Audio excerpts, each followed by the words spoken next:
Okay, I want to start today with a little experiment.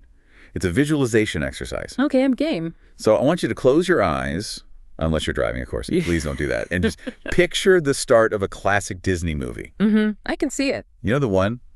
That iconic blue castle, right? It's silhouetted against the night sky. The fireworks start to go off. Exactly. These perfect arcs of light. And then the music starts to swell.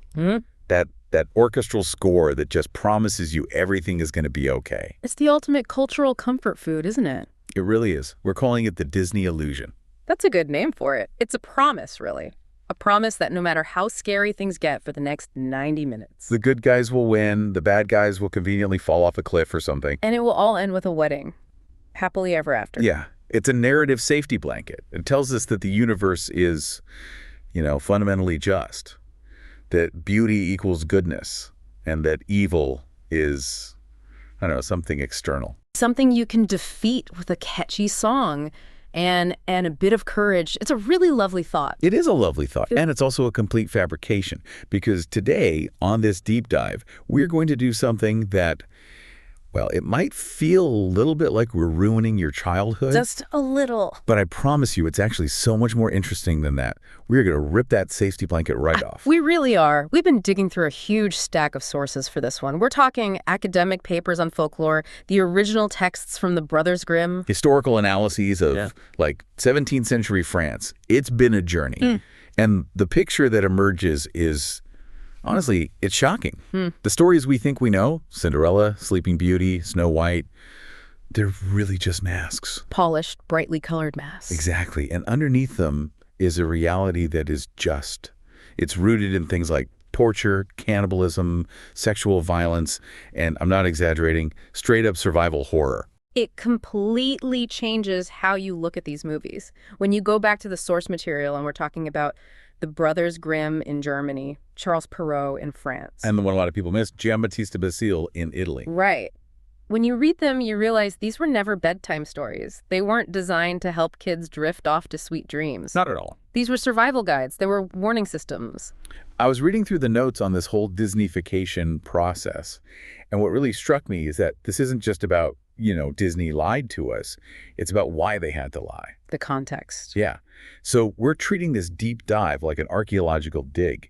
We're going to peel back all those layers of 20th century polish to find the raw human history underneath. And we have some pretty specific questions we need to answer. We do. Like, what are the actual dark origins of these tales? How specifically did Disney change them? And why was that so necessary for the American market at the time? And the big one. Are these stories based on real historical events? Are we talking about real famines, real serial killers? Yeah. And of course, what is the real gruesome ending of Cinderella? Because it's something else. It is. But maybe the most uncomfortable question of all is, what did we lose when we decided to scrub them clean? Because by taking out all the horror, we might have accidentally removed the lesson too. That's a fascinating point. So, okay, let's start with the mechanism itself. We have to define our terms here. We keep using this word Disneyfication. It sounds like something you'd complain about when, Times Square gets another giant candy store, but it's actually a legitimate academic concept, isn't it? Oh, absolutely. The term Disneyfication, or sometimes you'll see Disneyization, it's widely used in cultural studies. Right. It's used to describe the transformation of a society or a cultural product to resemble the theme parks of Walt Disney. It's all about sanitization. It's about standardization. So when we apply it to folklore, what does that look like? Well, we're really looking at the work of scholars like Jack Sipes. He's a huge name in this field, and he argues that Disney basically acted as a kind of sanitation man for the 20th century. Sanitation man. That is a very polite way of saying he gutted the stories. Well, from a certain point of view, yes, he absolutely did. But you have to remember the context. Right. Disney was making these films, Snow White in 1937, Cinderella in 1950, Sleeping Beauty in 1959. These were all created during eras where the American dream was the dominant cultural export. Okay, so Snow White in 37, that's the Great Depression. Exactly. People needed hope. They needed something to believe in. Then in the 50s, you have post-war America, which was completely obsessed with the nuclear family, with domestic stability. And you can't really sell a story about starvation and child abandonment to a 1950s suburban audience. Not without polishing it first. Not without making it safe. I found the notes on the formula so interesting. It wasn't just about, like, taking out the blood and guts. It was a fundamental restructuring of the story's morality. That's the key. In the original folklore, and we are definitely going to get into the specifics, survival often meant the hero had to be, well, deceitful. You had to be a trickster. You had to lie to get by. Or sometimes you just got lucky. It wasn't about being good. It was about being clever enough to stay alive. But in the Disney model, that moral ambiguity is just gone. Completely gone. In Disney, morality is absolute, and it's often aesthetic. It's visual. What do you mean by that? Good is color-coded. The hero is beautiful, almost always white, kind, and usually very passive. Right. Well, the villain is dark, ugly, and active. They're the one driving the plot. There's no gray area at all. Look at Cinderella in the Disney movie. She doesn't plot revenge. She doesn't fight back. She sings to mice. She sings to mice, and she waits. She waits to be rescued. The sources also mentioned the removal of somatic horror. Can we unpack that term? Somatic is about the body, right? Yes, exactly. Soma means body. The original tales were filled with somatic horror, physical pain, mutilation, starvation, bodily functions. It was all very visceral. Real world stuff. Very. And Disney very consciously replaced that somatic horror with emotional longing. So the pain isn't that you're literally starving or your feet are bleeding. The pain is that you're lonely and you really want a boyfriend. It's a very different kind of pain. A much safer, more marketable kind of pain. And that ties directly into the gender roles, which, I mean, when you look at it through this lens, it's so blatant. It's impossible to miss. I was reading the critique of Snow White and Cinderella. Disney heavily reinforced domesticity for women. Oh, absolutely. Snow White stumbles upon a house full of messy men, the dwarfs. And what is her first instinct? I should probably clean this place up. I should clean this while singing Whistle While You Work. It frames domestic labor as a joyful performance of female virtue. It reinforces the idea that a woman's value is tied to her beauty and her ability to keep a house. Whereas in the original tales, yes, women were often working, but the stories weren't glorifying the chores. They were just depicting reality, the labor that was required to survive. Disney turned that labor into a performance of ideal womanhood. But this all brings up a massive misconception that I think most of us have. I mean, I certainly had it before digging into all this research. Mm-hmm. We assume that because they're called fairy tales, they were always for kids. Right. The image is the Brothers Grimm sitting around a fireside making up stories for toddlers. Exactly. And the research shows that is just categorically false. It's the biggest myth in the entire genre, originally. Yeah. No, absolutely not for children. So who are they for? To understand that, you have to go back to the oral tradition. Before anyone wrote these down, before Perrault or the Grimms, these stories just existed in the air. They were told by adults for adults. The spitting room context was fascinating to me. This idea that these were stories women told to other women while they were working. Exactly that. Picture a group of women in a 17th century village. They're in a spinning room, or they're mending nets, or they're gathered around a fire after the kids are asleep. This was their entertainment. It was their entertainment, sure, but it was also their news network. It was their gossip column. It was a warning system. A huge warning system about the local lord who might be a predator, or the real dangers of the forest, or the struggles of dealing with a cruel mother-in-law. So they contain sex and violence and body humor, because that's what adult life contained. Of course. They were reflections of the real world. So the shift, the pivot to children's literature, that was a conscious choice. It was essentially a marketing decision. It really starts with Charles Perrault in late 17th century France. He took these rough folk tales and polished them for the French court. So he was the first sanitation man. In a way. He added morals and manners to make them suitable for aristocrats. Then, a century later, the Brothers Grimm in Germany tried to preserve the German oral tales, but even they were sanitizers. Right, I saw that in the notes. The fact that the Grimms published 7 different editions of their collection. 7 editions of children's and household tales. And if you compare the very first edition from 1812 to the final one in 1857, you can actually watch the editing happen. They were cleaning it up as they went. Wilhelm Grimm, in particular, was surprisingly prudish. He started editing out references to things like premarital sex. Rapunzel is the classic example of this. It's the perfect example. In the original 1812 version, the prince visits Rapunzel in the tower again and again, and eventually she naively asks the witch, "Why are my clothes getting so tight around my waist?" She's pregnant. She's pregnant. And Wilhelm Grimm later read that and thought, nope, we can't have a pregnant princess in a book for the middle-class family. So he just cut it. He cut the pregnancy.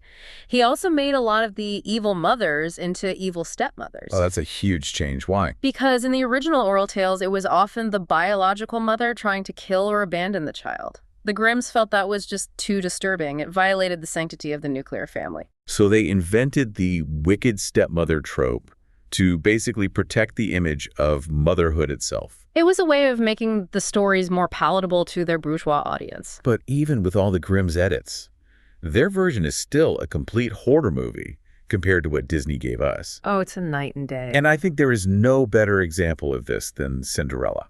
It's the perfect control group for our experiment. Okay, so let's set the baseline. The 1950 Disney movie, it is the absolute gold standard of sanitization. You've got the fairy godmother, the bibbidi-bobbidi-boo, the pumpkin coach. The friendly mice who can sew. Right, and you have the stepsisters. And in the Disney movie, the stepsisters are, well, they're just mean. They're rude, they're jealous, they rip her dress. But they're not physically violent towards her. It's more emotional cruelty. Exactly. And the ending is a happy wedding, where the sisters are basically just forgotten. That version is largely based on Perrault, who had already done a lot of the cleaning up. But then we look at the Grimm version. It's called Aschenputtel. And you're in a completely different genre of storytelling. It's a different universe. Let's walk through the slipper trial scene in the Grimm version. Because, again, in Disney, it's a comedy bit. It's slapstick. The foot gets stuck. The Duke with the monocle is flustered. The foot pops out. It's silly. In the Grimm version, it is pure body horror. It is mutilation, plain and simple. In the Grimm text, the prince arrives at the house with the slipper. And it's a golden slipper in this one, not glass. Correct, a golden slipper. The eldest stepsister takes it into her room to try it on. Her foot is too large, her big toe won't fit. And this is where the mother steps in. Yes. Yeah. The stepmother hands her a knife. A knife. A knife. And she says to her daughter, and this is chilling, she says, cut off the toe. When you are queen, you will no longer have to go on foot. I just want to pause on that for a second. Oh, okay. Because the psychological horror of that line it's devastating. It is. It's not just the violence. It's the mother facilitating it. A mother telling her own daughter to mutilate her body to secure a financial future. It speaks volumes about the desperation of women in that era. And the transactional nature of marriage. It's a brutal commentary on the marriage market. A woman's only path to survival or status was a wealthy husband. And if you have to literally cut off a part of yourself to fit the mold, You do it. you do it. So she cuts off her toe. She somehow forces her bloody foot into the shoe. She suppresses the pain. And the prince is none the wiser. He takes her. He thinks he's found his bride, and they ride off together. But the whistleblower in this story isn't a mouse or a fairy. It's something else. It's nature. It's the birds. You see, Cinderella has no fairy godmother in the Grimm tale. Right. She has a tree on her mother's grave. A little hazel tree that she planted on her mother's grave and watered with her own tears. And the white birds that live in that tree, they are her guardians. So what do the birds do? As the prince rides past the graveyard with the bleeding stepsister, the birds in the tree call out to him. What do they say? They sing, turn and peep, there's blood within the shoe is too small, the true bride waits for you. That is so much darker. And he looks down. He looks down and he sees the blood just streaming out of the golden shoe, staining her white stocking bright red. It's so visceral. So he turns the horse around, he brings her back. Now it's the second sister's turn. And her foot doesn't fit either. Her heel is too large, so the mother hands her the knife again. Cut off a piece of your heel, she says. It's a small price to pay to be queen. And she does it. She actually cuts off part of her own heel. She does. The prince takes her, they ride off, but again, the birds call out. He looks down, sees the blood gushing from the shoe, and he finally realizes he's been deceived. This just changes the entire stakes of the story.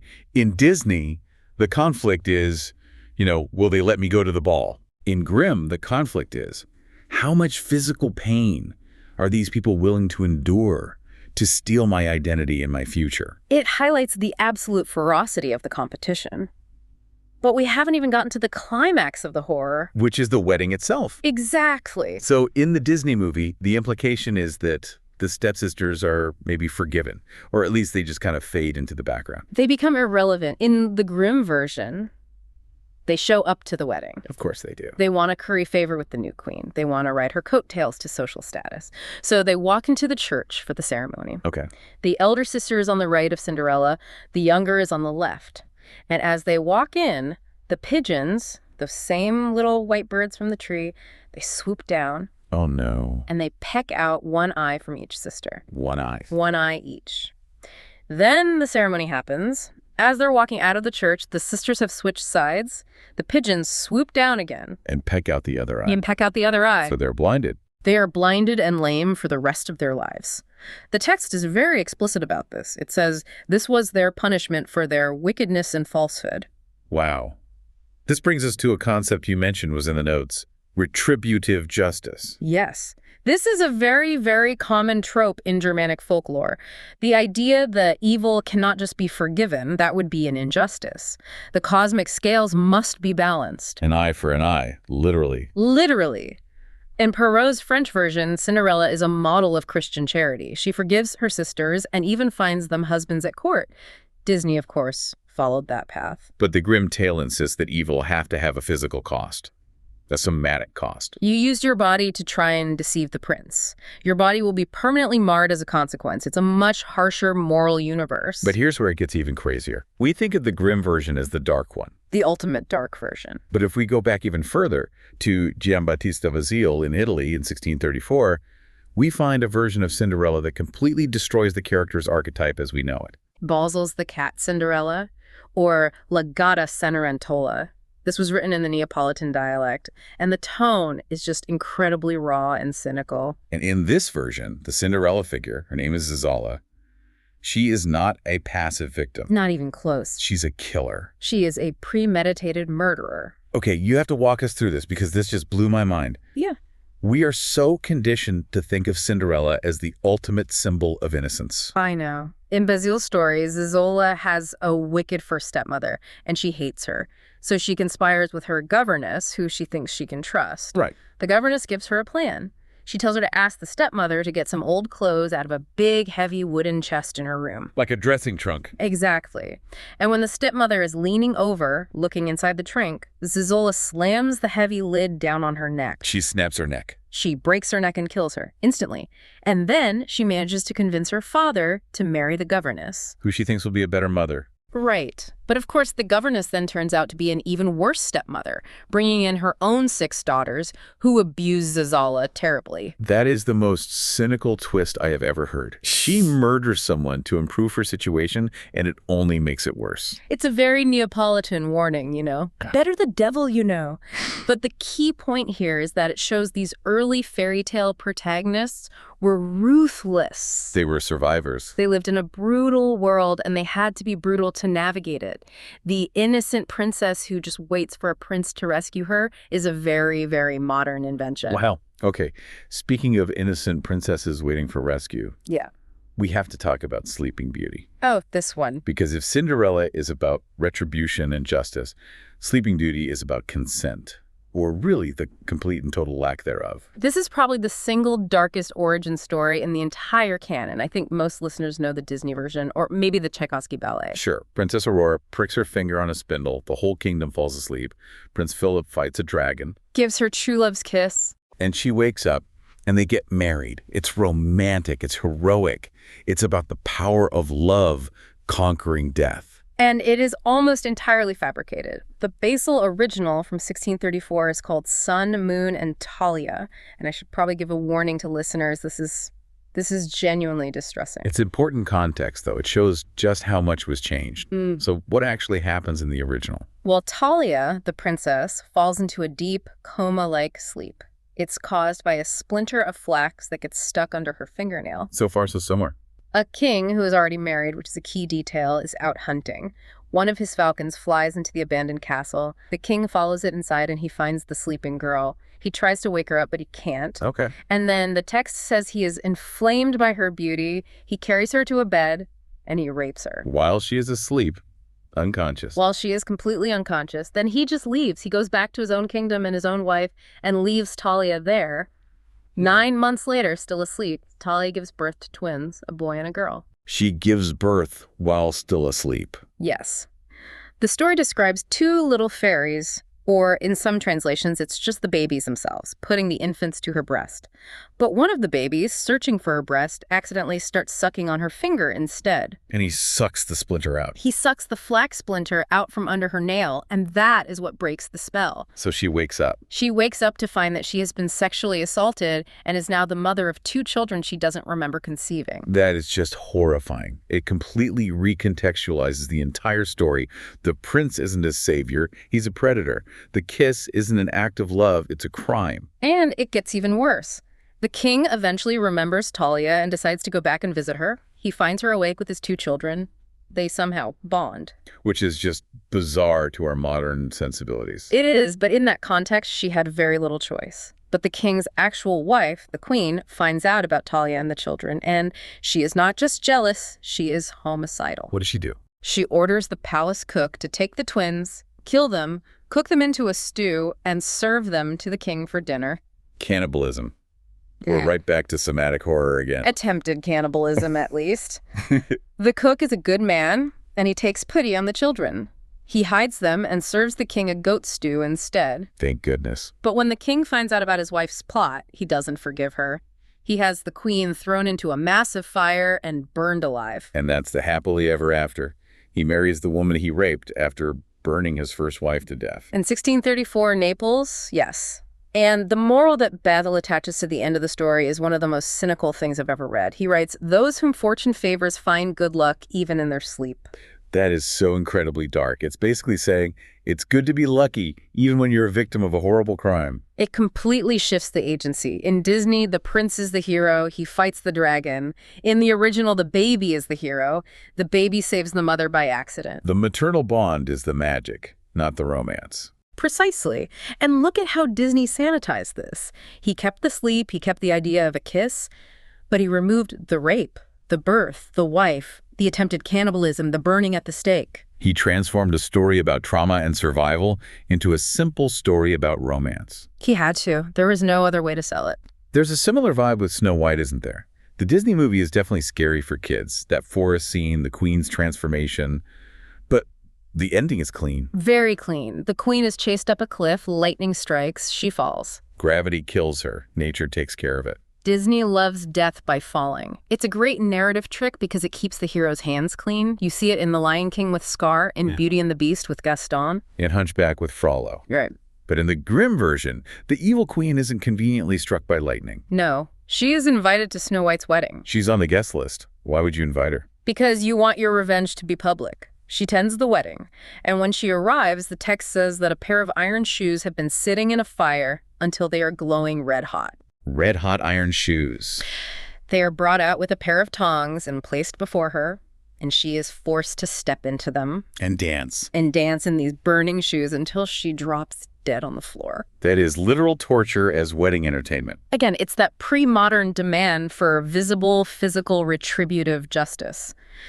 But there's another really disturbing element to the Grimm's Snow White that our sources touch on, which is the necrophilia undertone. Yeah, I saw that note. The prince falls in love with the corpse. In the Disney movie, he finds her. He thinks she's just sleeping. He kisses her.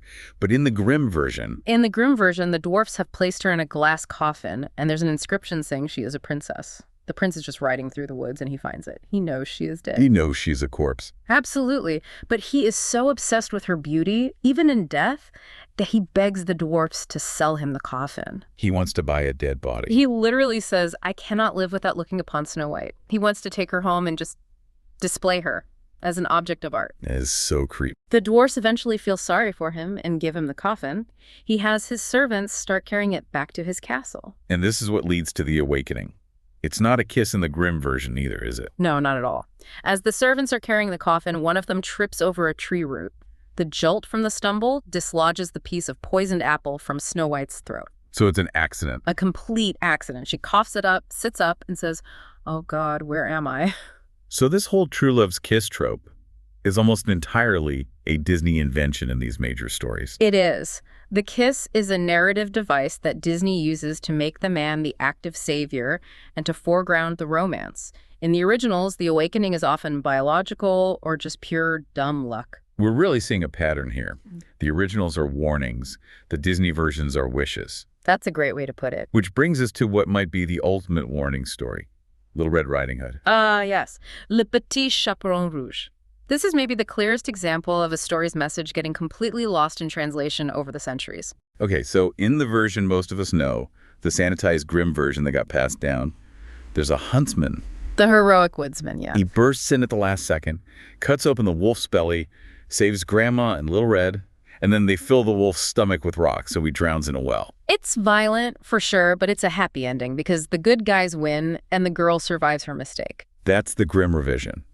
But they added the huntsman because the original was just too bleak, even for them. Exactly. If you go back to Charles Perrault's version from 1697, there is no huntsman. So, how does it end? The wolf gets to the grandmother's house first and eats her. He gets into her bed, puts on her nightcap. The girl arrives. He goes through the whole what big eyes you have routine. He tricks her into taking off her clothes and getting into bed with him. And then he eats her. And that's it? The end? The end. Finn. No resurrection, no woodsman, no second chances. Just the dead girl. That is unbelievably brutal. But Perrault wasn't just writing a horror story. He was explicitly writing a moral lesson. 100%. He was writing for the French salons, for the young ladies of the court, and at the very end of the story, he includes a rhyming moral that spells it all out. And what does it say? He basically warns well-bred young ladies that they shouldn't listen to strangers, and that the most dangerous wolves are not the ones in the forest, but the charming, smooth-talking ones you meet in the streets or in parlors. So the wolf isn't a wolf. The wolf is a man. It's a cautionary tale about sexual predation. The path is the path of virtue. The forest is the dangerous social world outside the home. The red hood, or red cap, is often interpreted by folklorists as a symbol of female sexuality or menstruation. It's a warning. If you stray from the path, if you talk to charming strangers, you will be consumed. And by adding the huntsman, the Grimms, and later, everyone else, changed the lesson completely. The new lesson is, don't worry, even if you make a foolish mistake, a big, strong man will show up and save you. Which fundamentally alters the stakes. The original lesson is, you get one mistake and it's fatal. Be careful. The sanitized lesson is, good always triumphs, and your safety is ultimately guaranteed by someone else. This leads me to a concept from the writer G.K. Chesterton that was in our notes. He called it the one condition rule. And I think this really explains why the violence was so necessary in the first place. Yes, Chesterton was brilliant on this. He pointed out that in almost every classic fairy tale, happiness and safety hang by a single, often arbitrary thread. Like, you can go to the ball, but you have to be home by midnight. Or, you can marry the prince, but you must never ask his name. You can open any door in the castle except for this one. Don't step off the path. It's always binary. Obey or die. Break the one rule, and hell breaks loose. And the extreme violence is there to emphasize just how fragile that safety is. Precisely. In the pre-modern world, the margin for error was basically zero. If you left the village path and got lost in the woods, you could actually die. If you trusted the wrong stranger, you could be robbed and killed. The stories needed to be terrifying because the world was terrifying. It was education through fear. That's a perfect way to put it. It was also, as you mentioned, a form of psychological projection. These stories allowed people to process their deepest anxieties about starvation, about abandonment, about abuse, by putting them into these safe, fictional scenarios. And that transitions us perfectly into the historical origins, because we've talked about the literary evolution, but we need to talk about the reality behind these stories. The real-world trauma. Exactly. You mentioned starvation earlier. When we look at a story like Hansel and Gretel, that's not just a fantasy. It's practically a documentary. It is chillingly close to reality. Hansel and Gretel is, at its core, a story about famine. And historians pretty directly link the themes in that story to the Great Famine of 1315 to 1317 in Europe. What was that? It was an absolutely apocalyptic event. The climate changed, it rained constantly for years, crops rotted in the fields, livestock died. It's estimated that somewhere between 10 and 25% of the entire population of Europe died of starvation or disease. A quarter of the population. It's almost unimaginable. And in that kind of environment, the basic premise of the story, parents taking their kids into the woods and leaving them there because they can't feed them, that wasn't some kind of fantastical evil plot twist. That was a real survival strategy. Abandonment was a reality. Families genuinely had to make choices about who ate and who didn't. The phrase, another mouth to feed, was a literal life or death calculation. And the witch in the gingerbread house. The witch taps into the very real fear and occasional reality of cannibalism during these starvation events. We have historical chronicles from that period that describe people in Poland and Ireland resorting to eating the dead.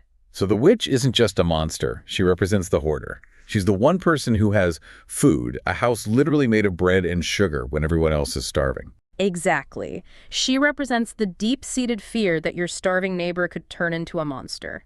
That basic human decency breaks down when people are hungry enough. It makes the story so much more tragic.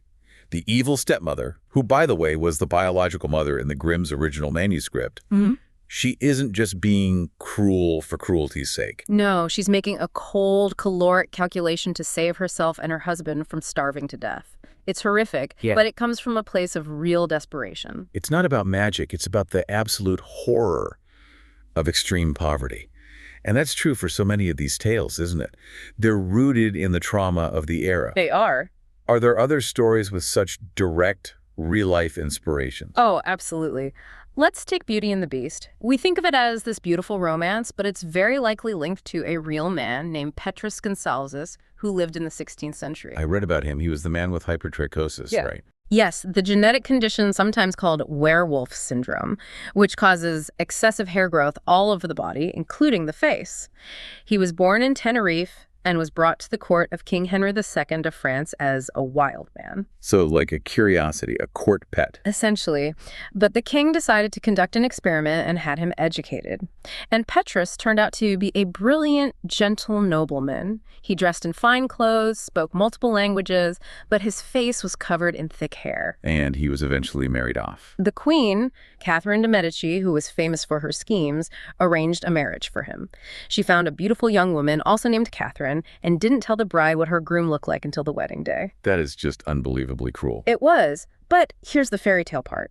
By all historical accounts, they fell in love and had a long, loving marriage. They had 7 children together. Wow. And the story of Beauty and the Beast is very likely an allegorical retelling of their life, about learning to look past the monster label that society applies to someone and finding the person underneath. But sadly, not all the real-life inspirations are that heartwarming. We have to talk about Bluebeard. No. Bluebeard is the archetype of the modern serial killer story. A wealthy, powerful man marries a succession of women, murders them, and keeps their bodies locked away in a secret room. And this story has very dark parallels to real historical figures. The most famous one is Gilles de Rais. Gilles de Rais. He was a marshal of France, a companion in arms to Joan of Arc, a national hero. Right. A war hero, incredibly wealthy, incredibly powerful. But after the war, he retreated to his estates and began, well, there's no polite way to say it. He became one of the most prolific and sadistic serial killers in recorded history. He didn't primarily kill wives, though, did he? No, he killed children, hundreds of them. He was eventually caught, tried, and executed. And the trauma of his crimes, this idea of a respected, powerful lord who was actually a monster behind closed doors that seeped into the folklore. It had to. Bluebeard is the cultural echo of men like Gilles de Rais, or another figure named Connemore the Cursed, a Breton king who allegedly killed all his wives as soon as they became pregnant. So these monsters in the stories, the wolves, the witches, the Bluebeards, they aren't just creative inventions. They're echoes of real people and real fears. They absolutely are. Folklore captured the cultural trauma of dealing with these figures. It was a way for communities to process the existence of true evil in their midst. Which brings us to the modern day. We've gone on this incredible journey from these raw, bloody historical traumas, famines, serial killers, sexual violence, all the way to the sanitized Disney musicals, where the birds sing backup vocals instead of pecking out people's eyes. It's quite a leap. But it feels like the pendulum is starting to swing back, doesn't it? It does. I think we're seeing a kind of cycle of sanitization. The Grimms sanitized the oral folk tales. Right. Then Disney sanitized the Grimms. But now I think modern adult audiences are starting to reject that fake perfection. We're seeing a huge resurgence of what you might call grim dark fantasy. Yeah, that makes sense. We have shows like Grimm, which was a police procedural that literally brought back the monsters. Or Once Upon a Time, which, while still a bit glossy, deals with much darker themes and morally complex villains. Or you look at films from directors like Guillermo del Toro. Pan's Labyrinth is pure fairy tale horror. It uses the fairy tale structure to talk about real-world fascism and violence. We're reclaiming the darkness. I think so. As adults, we realize that the Disney version just doesn't match our lived experience of the world. Life isn't bippity-boppity-boo. Life is messy. Life sometimes involves cutting off the heel to get where you need to go. We understand sacrifice, we understand danger, and so we're drawn back to the source material because, in a strange way, the horror feels more honest. It validates the struggle. It admits that the woods are dark instead of pretending the woods are just a lovely park where animals help you clean. So let's try to wrap this all up. We've been on quite a journey today. We started with the Disney illusion.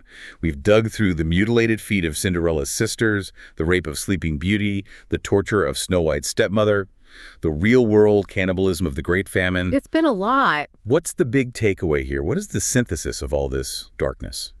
I think the synthesis is this. The default state of a fairy tale is not the Disney fantasy.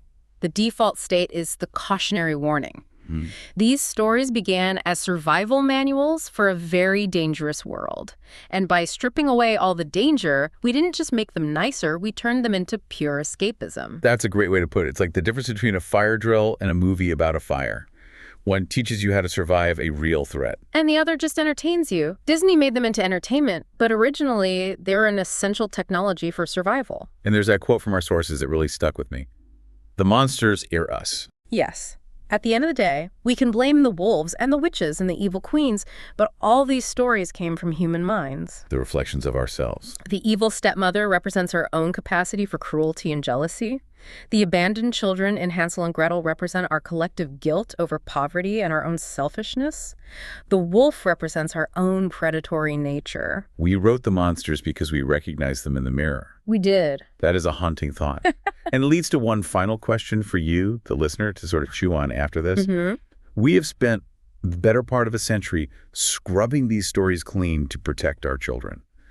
We gave them the happily ever after. We removed all the blood. But if we remove the wolf from the story, and we remove the real consequences of talking to him, have we left modern children completely unprepared for the actual wolves in the real world? Or, to play devil's advocate, is the happily ever after a necessary lie? Is it the story we have to tell ourselves just to have the courage to get out of bed in the morning and face a difficult world? Maybe we need the lie just as much as we need the warning. It's a tough balance. It is. Hope is a powerful drug. Yeah. But maybe truth is a better vaccine. I like that. Well, on that surprisingly philosophical note, thank you for going down this rabbit hole with us today. Or maybe I should say, into the deep, dark woods. It was a pleasure to be the guide. And to you listening, the next time you see a glass slipper, maybe just check it for blood before you try it on. Good advice. We'll see you on the next deep dive.